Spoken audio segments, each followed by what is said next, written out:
Breaking news చూస్తున్నాం. తెలంగాణలో సంచలనం సృష్టించిన వరంగల్ డాక్టర్ సుమంత్ రెడ్డిపై హత్యాయత్నం కేసు కీలక మలుపు తిరిగింది. సుమంత్ రెడ్డి భార్య మరియా స్నేహితుడే మర్డర్ అటెంప్ట్ చేశాడని పోలీసులు గుర్తించారు. మరియాకు కొన్నేళ్ల క్రితం సంగారెడ్డి జిల్లాకు చెందిన యువకుడు పరిచయం అయ్యాడు. సుమంత్ ను మర్డర్ చేయడానికి ఆ యువకుడు కానిస్టేబుల్ ఉద్యోగం చేస్తున్న తన స్నేహితుడి సహాయం కూడా తీసుకున్నాడట. మర్డర్ అటెంప్ట్ తర్వాత ఇద్దరు హైదరాబాద్ పారిపోయారు. ఇక పోలీసులకు ఈ హత్య కేసులో లీడ్ దొరకడంతో దర్యాప్తులో దూకుడు పెంచారు. ఈ హత్యాయత్నంలో సుమంత్ భార్య మరియా ఇన్వాల్వ్మెంట్ ఏదైనా ఉందా అనే కోణంలో కూడా ఆరా తీస్తున్నారు.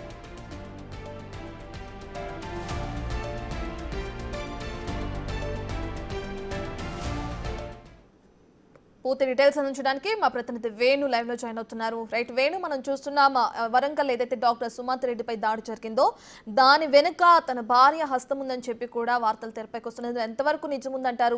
పోలీసుల విచారణ ఎక్కడి వరకు వచ్చింది? నిజంగానే తన భార్య ఈ విధంగా హత్యాయత్నానికి పాల్పడింది, ప్లాన్ చేసింది అనుకోవచ్చా? డీటెయిల్స్ ఏ విధంగా ఉన్నాయి వేణు?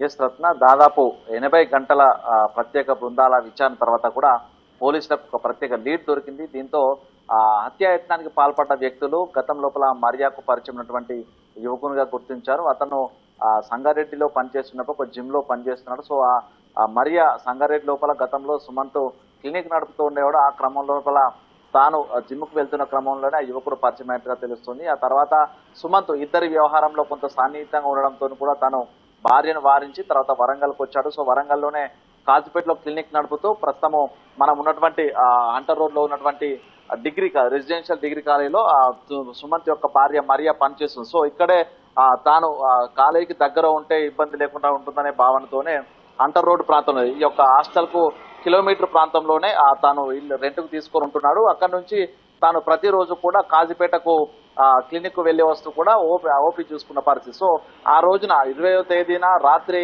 9:32 తనపై మర్డర్ అటెంప్ట్ జరిగిన రోజున కూడా నైట్ షిఫ్ట్ లో మరియా పనిచేసాల్సి ఉంటుంది. సో తనను సాయంత్రమే తన కార్ లో వచ్చి ఇక్కడ కాలేజీలో డ్రాప్ చేశాడు. ఆ డ్రాప్ చేసిన అనంతరమే తాను కాజీపేటకు వెళ్లి క్లినిక్ లోపల ఓపీ పేషెంట్లను చూసుకొని తిరిగి 9:20 అక్కడి నుంచి బయలుదేరి వచ్చాడు. సో ఇదంతా కూడా గత కొద్ది రోజుల నుంచి కూడా ఈ యొక్క హత్యాయత్నం చేసినటువంటి యువకుడు తనతో ప్రాణ స్నేహితుడైనటువంటి ఒక కానిస్టేబుల్, సో కానిస్టేబుల్ స్కెచ్ ద్వారానే పూర్తిగా సీసీ కెమెరాల కంటపడకుండా ఉన్నటువంటి ప్రదేశాన్ని రెక్కి నిర్వహించి మరి ఈ యొక్క బట్టుపల్లి దగ్గర ఉన్నటువంటి నిర్మానుష్య ప్రాంతాన్ని ఎంచుకున్నట్టుగా తెలుస్తుంది. సో ఈ క్రమంలో ఇద్దరు కూడా హెల్మెట్ ధరించి ఒకవేళ సీసీ కెమెరాలు క్యాప్చర్ చేసినా కూడా ఫేస్ ఐడెంటిఫై కాకుండా ఇద్దరు కూడా హెల్మెట్ ధరించి ఆ రాత్రి వేళ తను వచ్చే సమయంని అతను చూసి తనపై అటాక్ చేసి తను చనిపోయాడనుకున్న తర్వాతే అక్కడి నుంచి పరారయ్యారు. కానీ అనూహ్యంగా ప్రస్తుతము ఆ సుమంత్ రెడ్డి ప్రాణాలతో స్థానికులు గుర్తించడం, ఆసుపత్రికి తీసుకెళ్ళడం, ఇప్పుడు యశోద ఆసుపత్రిలో తాను వెంటనే చికిత్స పొందారు. సో మొత్తానికి ఈ వ్యవహారం అంతా కూడా